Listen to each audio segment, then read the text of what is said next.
Okay.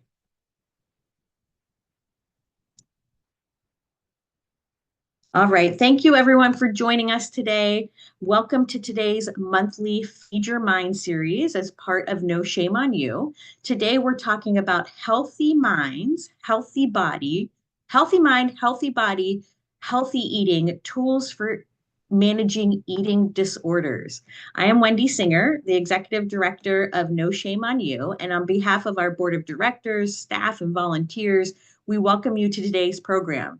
For those of you new to No Shame on You, we are dedicated to eliminating the stigma associated with mental health conditions so people who need the help will seek it, and family and friends will know how to support loved ones and to ultimately save lives.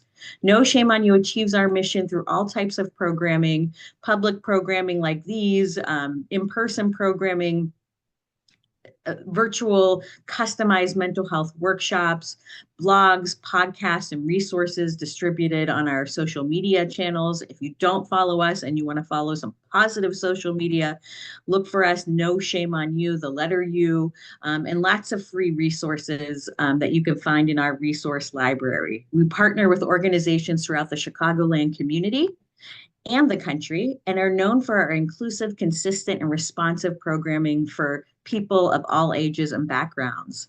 Before I introduce our speaker today, I want to just do a quick housekeeping. We will have a Q&A at the end of the session. So if you have any questions, you can put them in the chat to me, Wendy Singer. It says host next to my name. And I will moderate the questions at the end of the program, and I'll do my best to get to everyone and get to every questions. And sometimes I lump them together, and we'll do the best we can there. And I just want to give a shout out to a wonderful colleague in the field, Lauren Silverman, who works with Authentically You, which is a eating disorder counseling center, who connected me with our speaker today. So thank you, Lauren, and thanks for being here. Camille Williams is our presenter today, and she is a licensed clinical professional counselor in the state of Illinois and a certified eating disorder specialist. She currently works in an outpatient setting at Authentically You Eating Disorder Counseling Center, which works in the Chicagoland area. Camille has over a decade of experience in residential level of care and works primarily with the eating disorder population, and also has experience with numerous other co-occurring mental health struggles.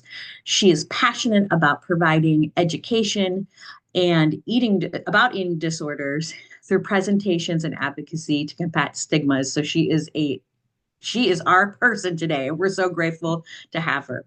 Without further ado, I'm going to pass it off to Camille. Camille, thank you for coming today.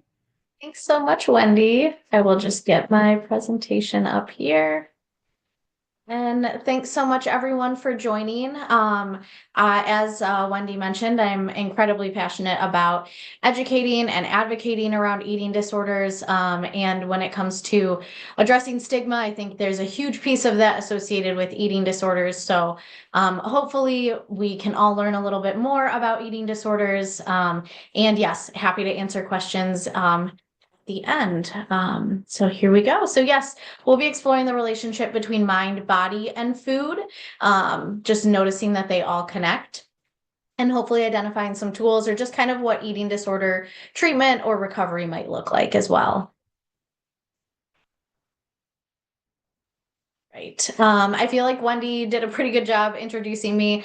So yeah, a lot of my experience has been through residential. Also currently doing outpatient work and have done that previously.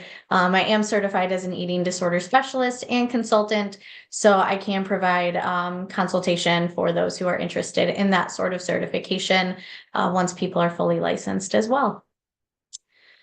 All right, so diving in, I feel like when we talk about eating disorders, it kind of starts with what are the messages we've heard from society. And so I think these are a lot of the things we hear. Try this new diet, sugar is bad, carbs are bad, fats are bad, or you should only eat these healthy fats. I actually found some research from market research on diet culture. So I wanted to share a couple stats with you guys on that. The weight loss industry is worth $90 billion. That was as of 2023. Weight loss drug sales more than doubled in 2023 from 5.1 billion to 11.9 billion. Thankfully, there has been a decrease in the use of Weight Watchers and diet pills. So there has been a decline in that. Maybe because weight loss medications have increased, though. And then that the diet industry and obesity manufacturers spent $882 million in advertising for weight loss products and weight loss medications. So, society, the diet industry does a really good job of trying to get us to receive these messages constantly, wanting to make sure that there's a lot of judgments out there about our bodies, about food, and a lot of expectations. And so I think because we are constantly seeing these messages and hearing that, like, this is what you need to do to be healthy, it starts to shape our language. It shapes the way we talk about food and we talk about people and we talk about our bodies. And so things like this, maybe you have heard things like this, maybe you've said or felt things like this. So just a lot of beliefs again about, like, I think it boils down to kind of my picture of I'm not enough. And you can put anything in that blank space. I'm not good enough. I'm not thin enough. I'm not pretty enough. So I think we hear this a lot. And I feel like it can stem from diet culture telling us, we need to be better. And even diet culture recently has really been trying to, like, tie it in a pretty bow and define themselves as being about health or being about wellness. But really, even when we kind of pull back some of those layers, it still boils down to, like, my body's not good enough. I need to change the way I look, or I'm not healthy enough and I need to change how I'm engaging in with food and with people. So a lot of just expectations and judgments. All right. So kind of thinking about the messages we often hear, the things we might say or hear from others. I always like to kind of pause because when talking about eating disorders, I'm very aware, like, of course, I work with people who are struggling with the disorders. However, I'm aware that everybody has a relationship with food and with their body. So really, I think some of these struggles, fit for everybody. We all have to navigate the challenges of how do I engage with food and how do I engage with my body. So I usually like to pause just for a moment towards the beginning of any presentation I give, just to encourage anybody who's listening or watching to just pause and reflect for a second on what does your relationship with food look like, and also noticing where those beliefs come from. So has diet culture played a big role in what you think about food and how you feel about food? Do you notice having a lot of judgments, a lot of good food, bad food, healthy food, unhealthy food? And how does that affect how you feel about what you're eating or how you're eating? And then same with the relationship with your body. What does that look like? Do you care for your body? Are you respectful of your body's needs? Do you struggle with a lot of judgment, a lot of criticism towards your body? And again, if you're struggling with some of these relationships, it makes sense. The diet industry does a really good job of making sure we have a lot of judgments about these areas of our life. And then finally, thinking about how you define health. Because again, I think there's a lot of messages out there that can really warp our sense of health. And we'll be getting into a little bit more of how I like to encourage people to redefine health. But thinking about, like, yeah, how would I define health right now? What does that look like? What does it mean? Is it a certain number on the scale, or is it something more than that?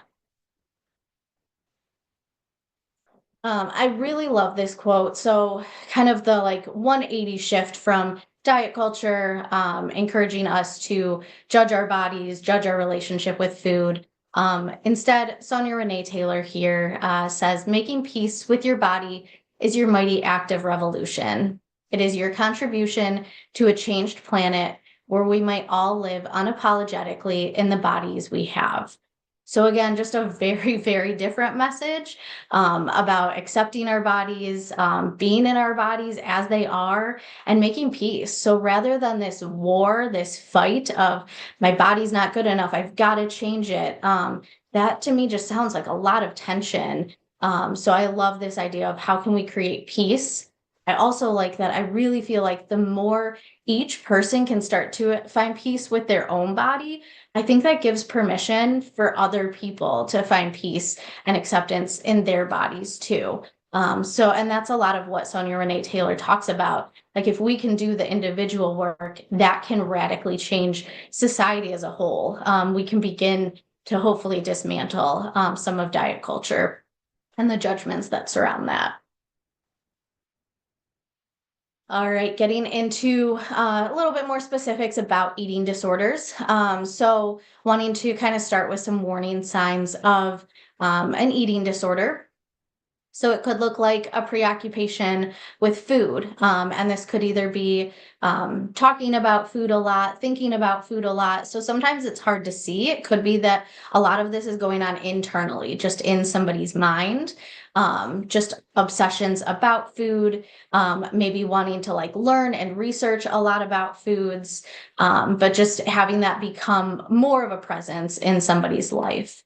And same with body image. So again, a lot of like thoughts, obsessions, maybe fears around the body. It could also look like body checking behaviors. So it could mean, checking in terms of like obsessive weighing, measuring the body, standing in front of mirrors for an extended period of time to kind of body check different parts of their body or look at their body. So again, just a increased kind of concern or obsession with body image.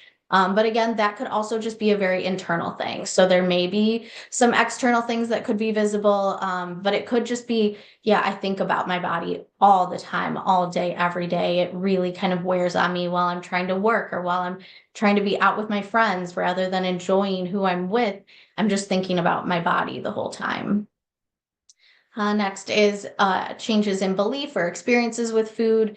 So again, if somebody's making a drastic shift with how they engage with food, maybe they were always okay eating with other people and suddenly like they just want to eat by themselves now.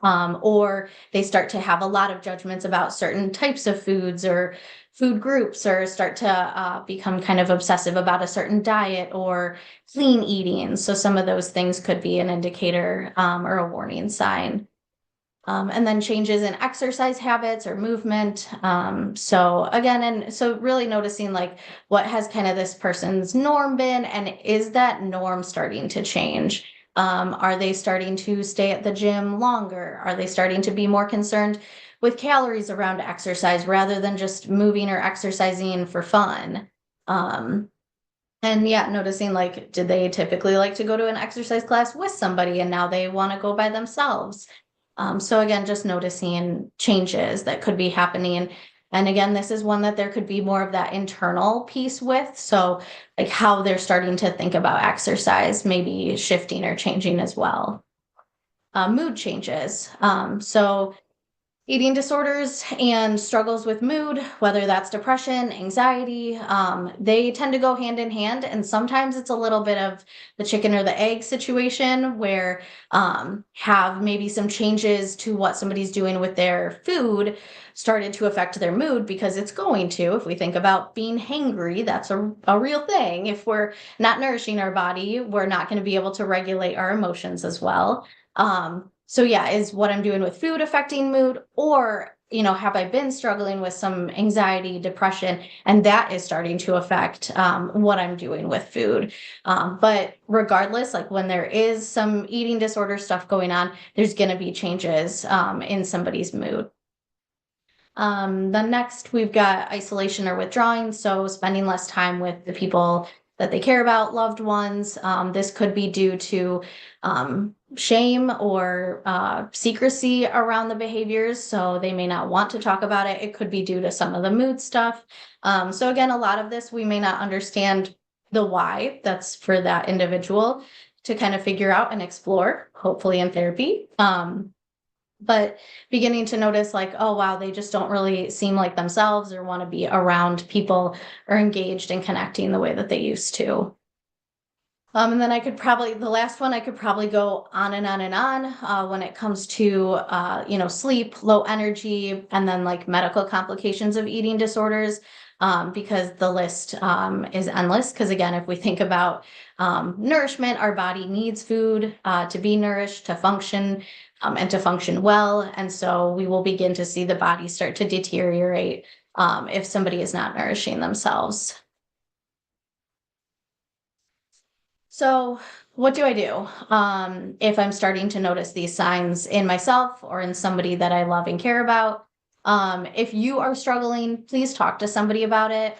As I was mentioning before, so much of what goes on with eating disorders is so internal. So, people may not be as aware. I think sometimes it can feel very obvious to the person who's struggling because they may have kind of this voice in their head that's just bothering them constantly about food and about body image. And others in their life may not see it. So talk to somebody about it.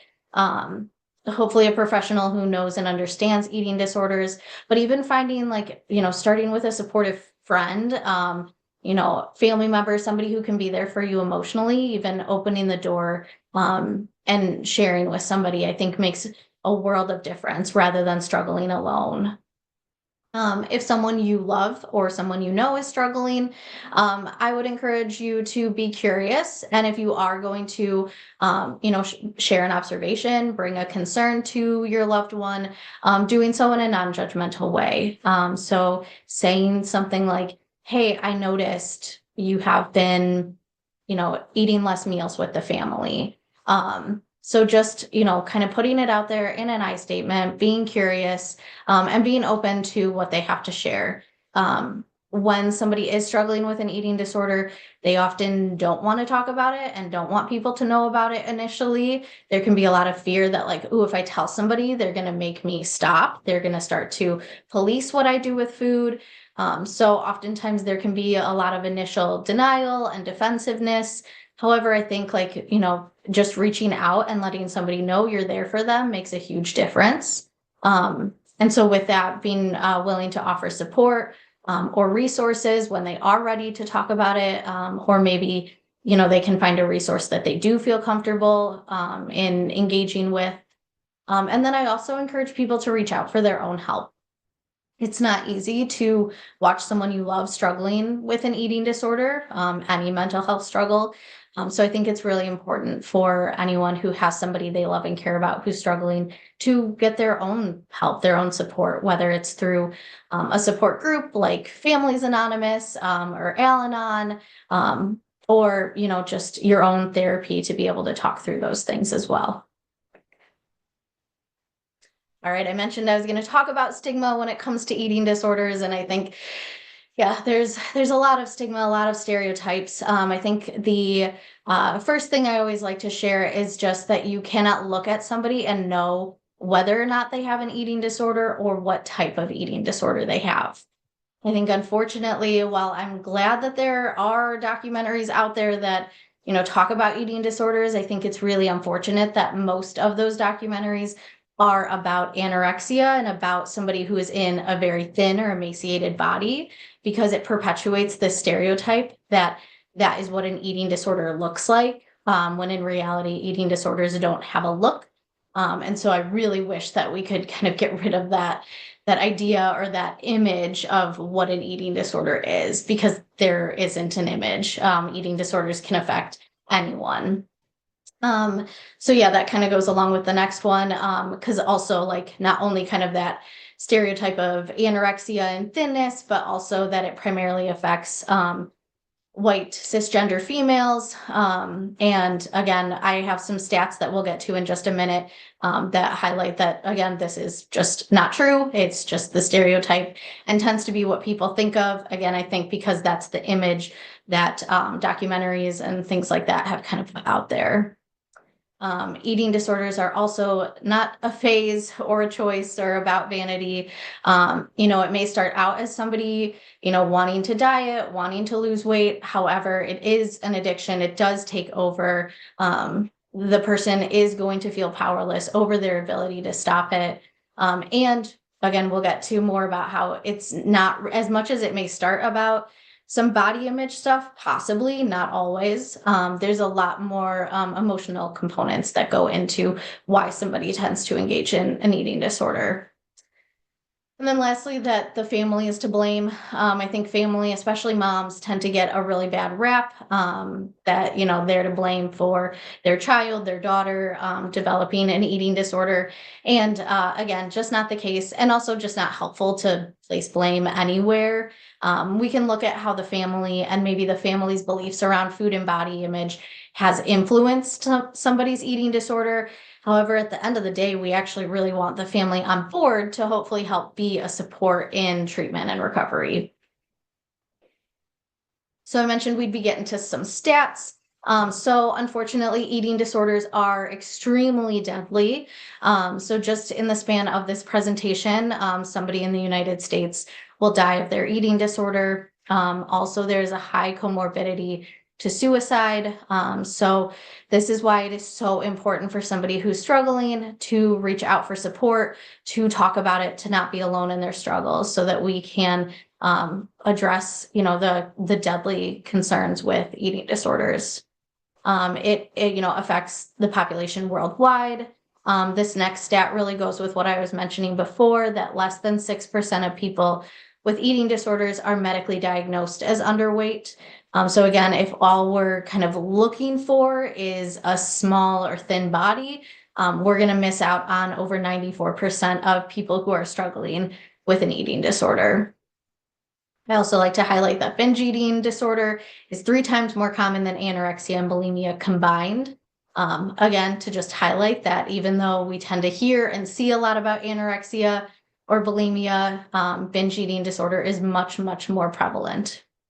And then these last 2 stats just highlight how sad it is that, there is so much body dissatisfaction. So these kind of make me think back to Sonia Renee Taylor's quote of what would it be like if we could just live in a world where there was peace and acceptance when it came to bodies, rather than this constant dissatisfaction, dislike, and desire to change the body. Some more stats. So again, kind of challenging this belief that eating disorders affect thin white women, is that there is more and more research coming out about how much eating disorders affect BIPOC individuals. And so also noticing that because of that stereotype, unfortunately, research has showed that BIPOC individuals are often not asked about their symptoms, and so they're half as likely to be diagnosed or treated for their eating disorders. And so I feel like this is kind of hopefully a thing that providers can start to really change by asking everybody about their relationship with food. Because again, eating disorders can affect anyone. So providers need to be curious about somebody's relationship with their body and with food, for everybody. And then, some more stats, just in terms of specific populations. And then also looking at just like gender differences or sexuality. Those populations are also really impacted by eating disorders. And so again, kind of looking at all of the populations that really need to be addressed when it comes to eating disorder recovery. All right, let's talk a little bit about specific diagnoses. So we'll dive into the DSM a little bit here. I listed binge eating disorder first, again, because it is more prevalent than bulimia and anorexia nervosa combined. Binge eating disorder is going to be if somebody is eating a large quantity of food in a shorter period of time. It's going to be accompanied by feeling out of control with what they're eating, maybe being kind of eating mindlessly, feeling unaware, feeling unable to stop, feeling really guilty or ashamed of what they've eaten. And so these episodes, in order for a diagnosis, would be occurring like 1 to 2 times a week. to get that diagnosis. There's also going to be concerns with body image. So, that could look like body checking or just feeling not okay in their body, wanting their body to change, a lot of dissatisfaction. Bulimia is going to look similar in terms of the binging behaviors, in terms of the experiences around binging with the guilt, the shame, feeling out of control. And it is going to be accompanied, though, by compensatory behaviors. So I think most people often think about self-induced vomiting. That is one way to purge. However, some people will use excessive exercise as a way to purge, or they may use laxatives to purge. So there are other methods or ways that somebody can purge. Also, there's going to be concerns, preoccupation with body image for bulimia. Next is anorexia nervosa. So this is going to look like somebody who is not meeting their caloric or nutritional needs. So engaging in those restricting behaviors.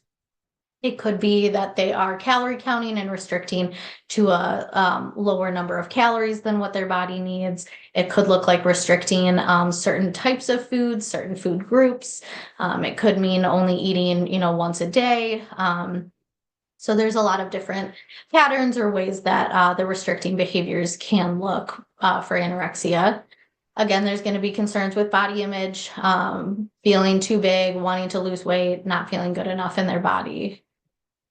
The next is OSFED, other specified feeding or eating disorder. This is actually the eating disorder that I tend to diagnose the most, see the most, and have seen the most throughout my career. And I think that's because people don't tend to fit neatly into one of those first three diagnoses. A lot of times what I tend to see and what I feel like we see in the eating disorder community is people just kind of gravitate towards whatever behavior is going to meet their emotional needs that they have at that time. Or it could be more of like a cycle. So, they may start out with one behavior and then switch to another one for a while, or kind of bounce back and forth between different behaviors. Also with OSFED, there is going to be that preoccupation with the body, concerns about body image. All of that is going to be associated with that disorder. However, for the next one, avoidant restrictive food intake disorder, also called ARFID, there's not going to be the body image component with that diagnosis. So that diagnosis can actually kind of look similar to anorexia, just for the fact that it is going to be, somebody who's restricting and avoiding certain foods.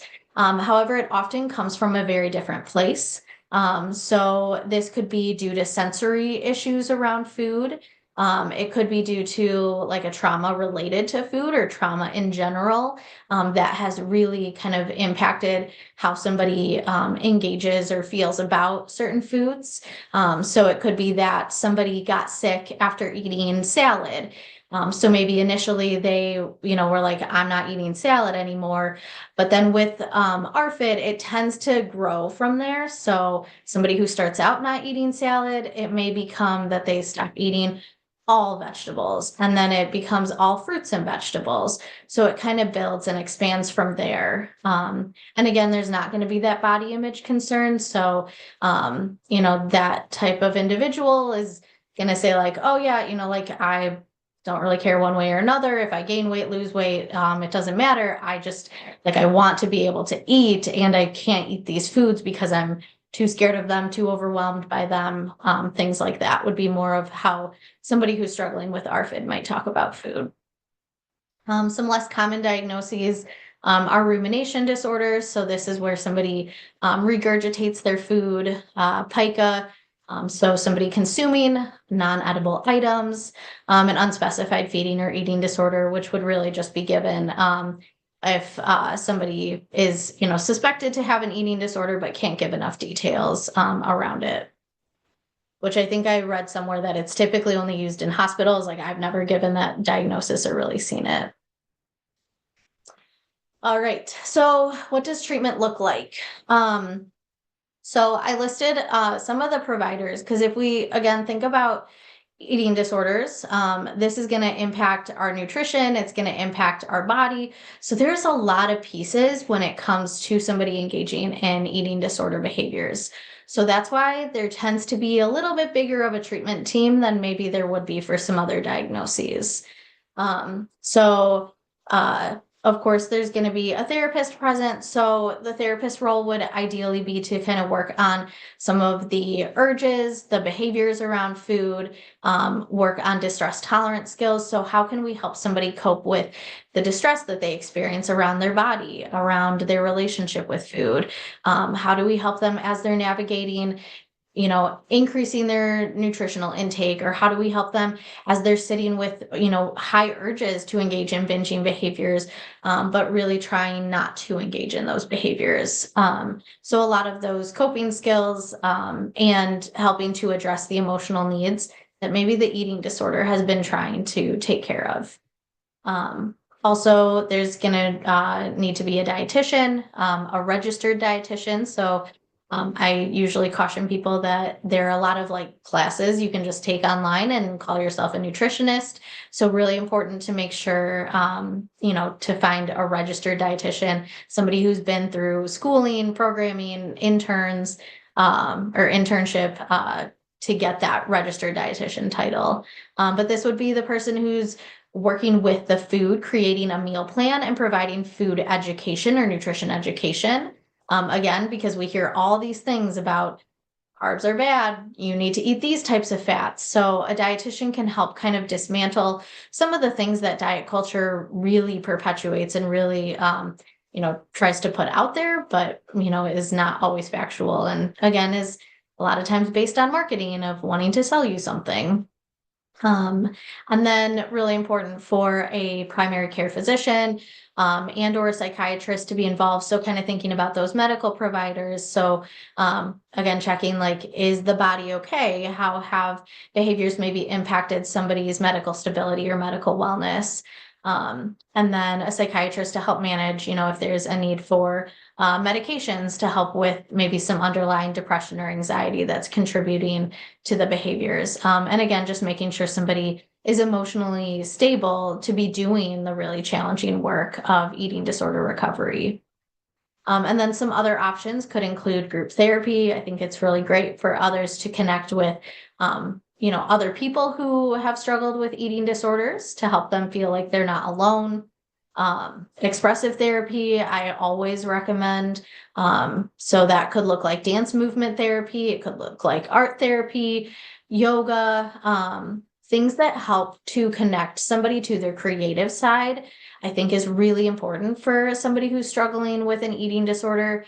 Because I think there's so much of a mind-body disconnection, even though the individual may be thinking about their body and obsessing about their body all the time, there's not really a connection in terms of communication to the body. That tends to get lost, especially because if somebody's denying their hunger, or just kind of turning off those cues, then they're probably not going to be very good at just like being connected or present with their body. And I think these expressive therapies can do a really, really great job of improving that connection, as well as just practicing some of that acceptance and peace with the body as well. There are 12-step support groups for eating disorders. So EDA, ABA, and OA are some of the eating disorder support group options. So, for EDA, I know there's a lot of online meetings that happen. So that could be a great resource. And then I think it depends on the individual, but there are a lot of different people who could be a part of treatment as well. So maybe family therapy could be helpful. Maybe coaches could be involved in the treatment process, or at least provided with education or awareness of what's going on. Teachers. So again, kind of thinking about who is in this individual's life and who do they need on their team to be supporting them in this process.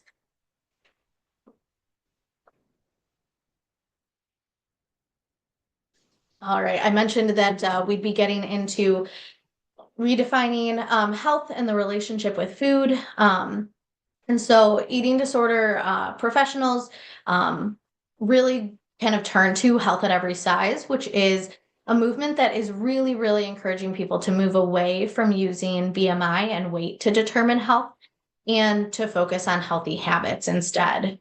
Um, so, for example, if I told you all my BMI and my weight, would you know if I'm healthy or not? I think this is what people have used in the past. Like, oh, yeah, if we know somebody's BMI, we can tell what range they are and if they're healthy or not. But if I told you those numbers about myself, you wouldn't have any idea what my relationship with food looks like, what my relationship with movement looks like, how I socialize, how I take care of myself emotionally, how I'm doing overall, how I connect spiritually. So, kind of all of those things in that wellness wheel, that's all a part of health. And we cannot know those things without asking somebody about what that looks like for them. So, again, really moving away from weight and BMI and being a lot more curious about all of these aspects of somebody's life. And even, I mean, more and more there's research out there about how much of an impact stress has on our health.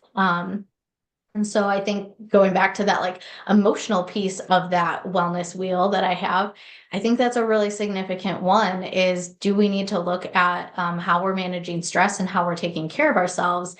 And is the pressure of having to lose weight actually just increasing stress rather than helping us manage stress in an effective way? Health at Camille, every size. Oh, yeah, very quick clarification question. for Can sure. you bounce back to the last slide and just restate what the acronyms were um, next to there, the 12-step groups, I believe. Yes. Yeah. So Eating Disorders Anonymous, Anorexics and Bulimics Anonymous, and Overeaters Anonymous. Awesome. Thank you so much. Yes, absolutely. Thanks for asking. All right. So yes, ASDA is kind of the organization that does a lot of research and promotes health at every size. And part of their research has also included how harmful discrimination based on weight is. And I've had a lot of experiences of working with people in larger bodies that feel like when they go to the doctor, they often get a lecture about their weight and how they need to go on a diet and they need to lose weight. And any health concern they have is only based on their weight, rather than actually getting support for the concerns that they're having and getting help regardless of where their weight is at. So a lot of encouragement to decrease that weight stigma and weight discrimination, and give people the medical help that they need. And then when it comes to food, working on, again, what is the language that we use around food?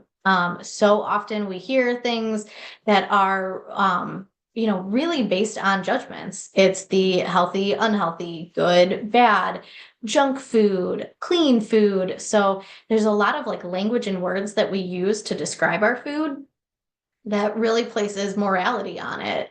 And I think a lot of times then that can extend to morality on us. So if I'm eating a good food, that may make me feel good, or make me feel like I'm a good person. And same with then bad. Do I feel horrible because I ate a bad food?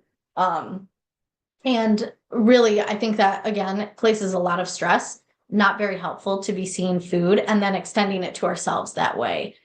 So, can we begin to let go of that and begin to see food for the nutrients it provides for us, and see it just more neutrally that our bodies need nourishment and it's okay for me to meet those needs in lots of different ways with a wide variety of food.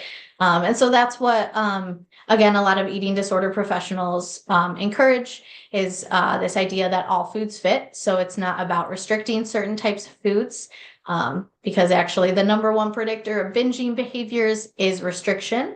So if somebody is trying to avoid a certain food, if they have deemed fast food as a bad food and they're trying not to eat it, a lot of times restricting that food item, especially if it is a food that somebody enjoys, is potentially just setting them up for binging on that food later.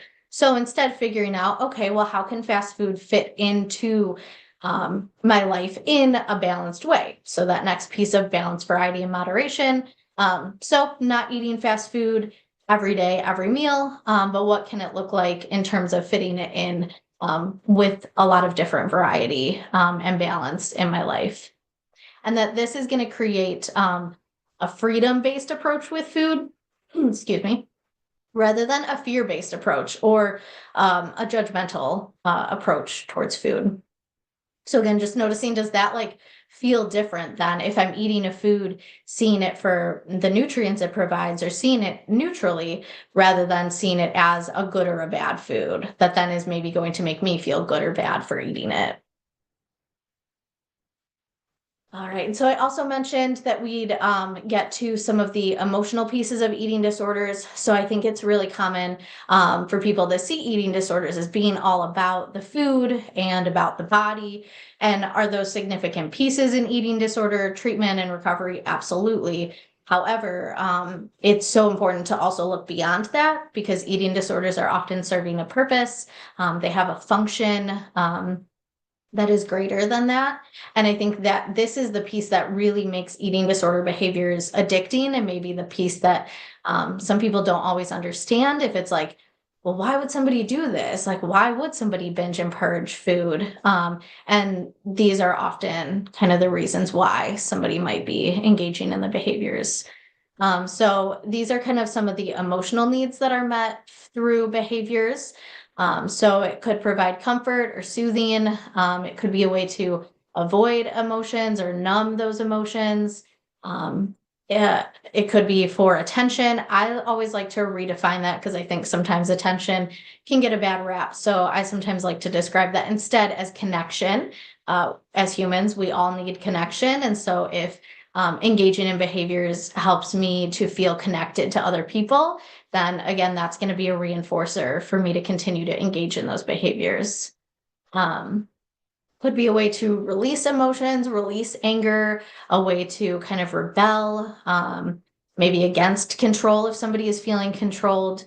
And then eating disorders, I think, can be a lot about control. You know, with this next one, it can provide predictability and structure, routines. So, especially if somebody kind of is experiencing chaos in their life or grew up experiencing chaos, an eating disorder can provide that control, can provide a lot of rigidity.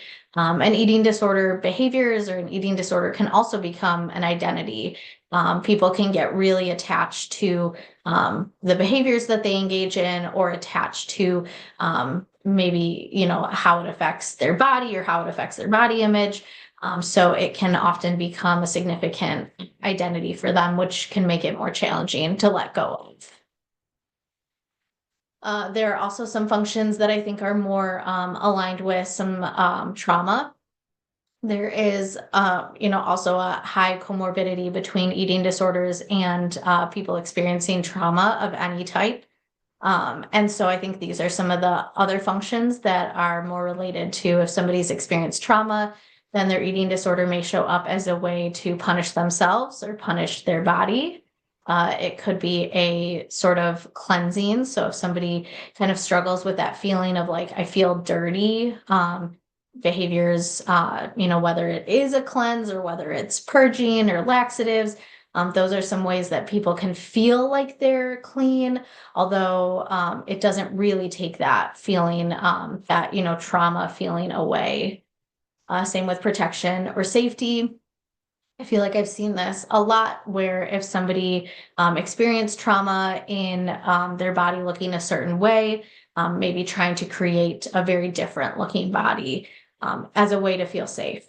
So there can become this belief that, okay, well, if I look different than I did when I first experienced trauma, then I'm going to be safe. And I've seen that happen in all sorts of ways. People have changed their bodies either from, you know, small to large or like large to small. And either way, you know, it's just that sense of safety. So again, this is something where, you know, yes, understanding that like, okay, it makes sense. Like if this is helping you feel safe, of course you're turning to your eating disorder to provide that.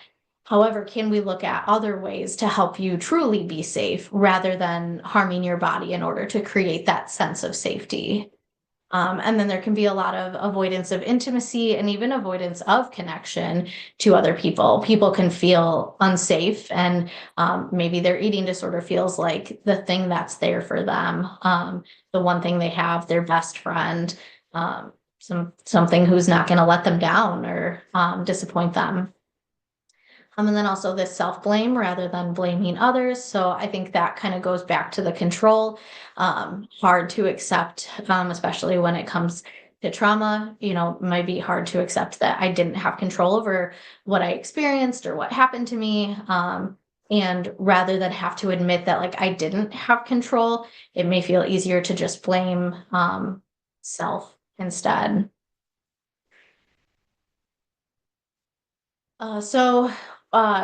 Because I'm a therapist, like, so yes, I mentioned the other professionals that I think are crucial and needed for team treatment for eating disorders. But just to highlight a little bit more of kind of the goals of therapy beyond really looking at that emotional piece, is first kind of looking at functioning. So, how is somebody functioning in their life?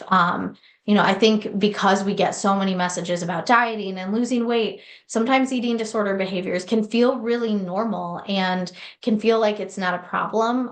So when looking at function, I'm often curious beyond just like, okay, well, are you able to function in terms of like, can you go to work and, maintain or like manage kind of survival basics in your life? Like, yes, of course, that may be where we need to start in terms of eating disorder treatment and recovery, but really wanting them to go beyond that. So, how is their eating disorder interfering with their life, getting in the way of the things that they value, the things that are important to them? And maybe having to really work through that and help them identify what is important to them. Especially with eating disorders, there can be a lot of conflicting values. So maybe the eating disorder is really valuing control and comfort through those behaviors. However, they're missing out on, those relationships. They're missing out on growth and new experiences because maybe their rigid routines of eating disorder behaviors are preventing them from traveling or doing fun things and going out with friends. So maybe they can notice, like, where am I missing out on life and how can I connect to values that are meaningful, things that I'm missing out on. And then lastly would be kind of getting to that place of acceptance and peace. So how can I not live with this constant turmoil of what I'm eating, how much I'm eating, do I need to exercise, feeling a lot of guilt and shame around food, feeling uncomfortable in the body all the time. What would it be like to just live my life according to my values, live a meaningful life, and do so without having to like put so much thought and energy into what my body looks like or what I'm eating. Of course, our bodies and food, as I mentioned before, that's always going to be a part of our life. And so it's always something we have to think about and acknowledge. But what would it be like to have much more peaceful relationships with those aspects of ourselves and our lives? So, kind of circling back to those messages of what society says and, kind of the language that we might use around bodies and ourselves, is just an encouragement to maybe be curious about some new messages to find. So, what would it be like to start to explore some things like acknowledging I am worthy? So, looking at like, I don't need to change my body. I don't need to be so rigid about what I'm eating or how I'm eating or caught up in the newest diet trend, and looking at how do I want to define myself? Does my body and weight have to define who I am or whether or not I'm healthy? Or can I define those things for myself? Maybe helpful to think about how do you see worth in other people? Why do you have the friends that you have or care about the people that you care about? Is it based on their body and weight? So, how do you apply some of that stuff to yourself? Being excited about food and about satisfying needs and hunger. We were able to take care of our body's other needs, so we wouldn't ever deny ourselves of like, oh, I really need to go to the bathroom. Oh, too bad. Like that's not okay. That's a bad thing. Like, gonna have to wait. Oh, we're gonna satisfy that need, and so seeing hunger the same way. And then also offering ourselves some self compassion. I think so many people out there are so compassionate to the people in their life, to their loved ones, yet still struggle with so much judgment for themselves. So really, being able to say, how can I help myself? How can I care for myself, rather than judge myself? And I do think that this does take a level of rebellion. It does mean rejecting society's messages, finding your own messages. So yeah, not getting caught up in diet culture and society, but I think it can really create some peace and joy, in your life and maybe in, the lives of others around you. And then I will probably come back to, this slide to like leave it up while we're talking about questions, so people can write down some organizations, for further education, resources. IADEP is also where you could find, professionals who are certified in working with eating disorders, and that could include like dietitians, therapists, doctors. So I will come back to this. And also on this page, I have, Authentically use, resource page listed, that last link at the bottom, which has a lot of really great, because I was like, okay, so these are a lot of organizations. Like the resource page that we have has a lot of books and a lot of podcasts, that are really great in terms of further just information and ongoing information about eating disorders, recovery, all of these things that I've talked about. And then also at Authentically You, we're a group of licensed clinicians, eating disorder specialists, registered dietitians. We are available to support and help, in person, virtually. Our main office is in Deerfield. However, I, have recently learned that, we may be looking at, some space in Chicago as well. And so going to our website, calling, emailing, if you or someone you know is, needing support, we are here to help. So yeah, I will go back to this page, and, Wendy, I'm happy to, answer questions that have come Yes, up. thank you so much. I really enjoyed this presentation and all the resources at the end. And we did get a few questions. So the first question is, you discuss diet culture in society, which is tough. Do you have any advice for the parents of preteens and younger kids, that is preventative, on how to be proactive about having a positive relationship with food in this Yeah. crazy world? Yeah, I mean, it's tough. I'm not there yet, with my own kids, but I think about that often. I know there is a really great book out there called Fat Talk, and so that would be a really great resource, I think, if somebody, if a parent's wanting to read. I also just think, because sometimes it can even feel overwhelming to me, of like, I am one person. How do I, combat diet culture and society? Like, they are so much louder and there's so much more out there than just me. However, I think like if a parent can begin to apply these messages and say, hey, you're worthy no matter what, and begin to talk about food neutrally and being that constant voice. So having them have a different perspective towards food and their body, I think is so powerful. And so, yeah, when it comes to parents, I think all you can do is be that different voice, and also be willing to talk to them about it. Because again, like they are going to have people encouraging them to lose weight or to be thin, or they're going to feel that pressure. That's just kind of how our society works.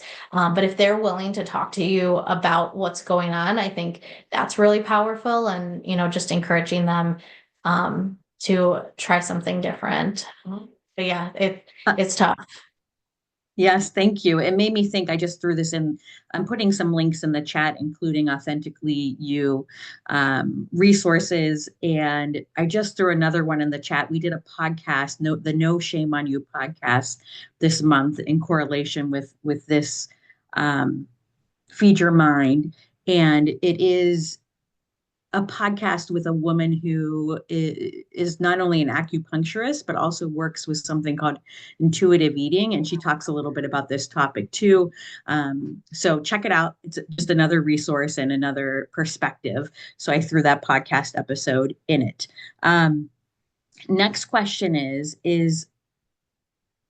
Do most therapists who are just general therapists have experience with eating disorders? No. Okay. So I tell can us a little bit elaborate more. though. Yeah. Um, Yeah. yeah, no, I like shake my head immediately because that is not the case at all. I think even when I went to grad school, I think I got maybe 5 minutes of my, 2 years in grad school that they talked about eating disorders.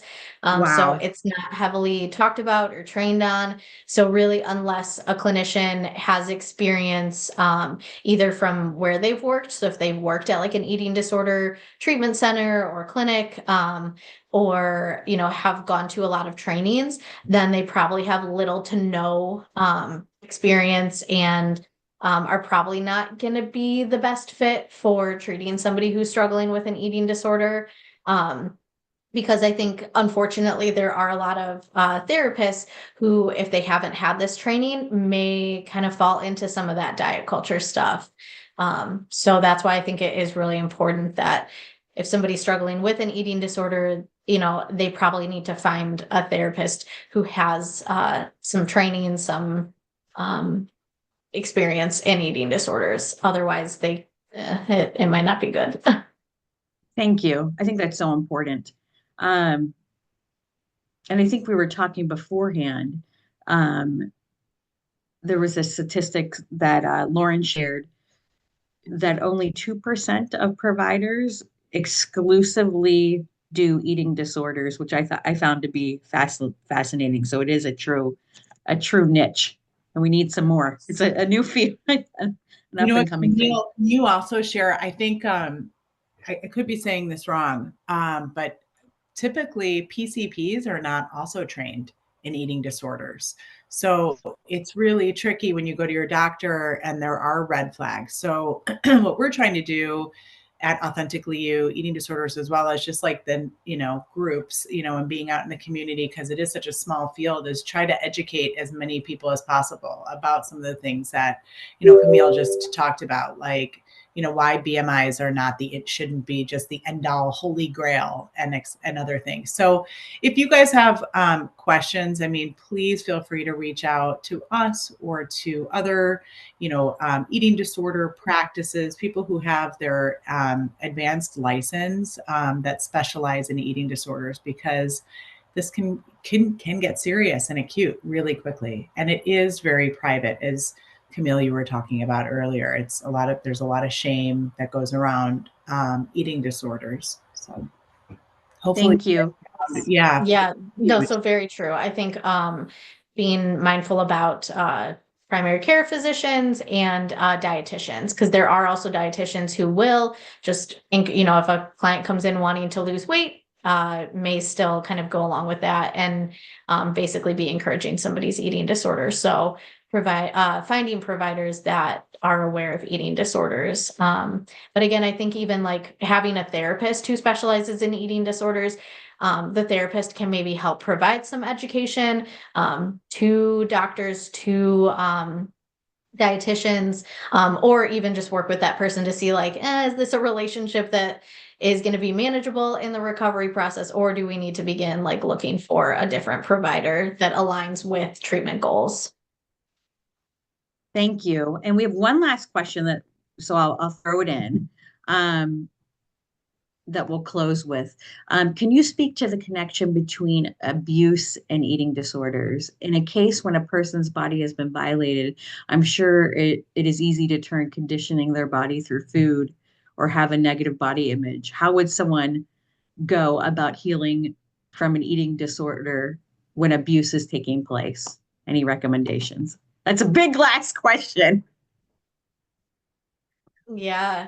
Yeah, and a heavy one. I mean, I did actually mean to like have some sort of trigger warning of talking about some trauma in my presentation, because I know that can be like a heavy topic. And I think it is so connected to eating disorders. I think it's going to be really hard. Like, I've worked with people who maybe are still experiencing trauma or abuse as they're trying to recover from their eating disorder. And I think that is really tricky because the eating disorder may be their one way of coping through that abuse or the thing that they're experiencing.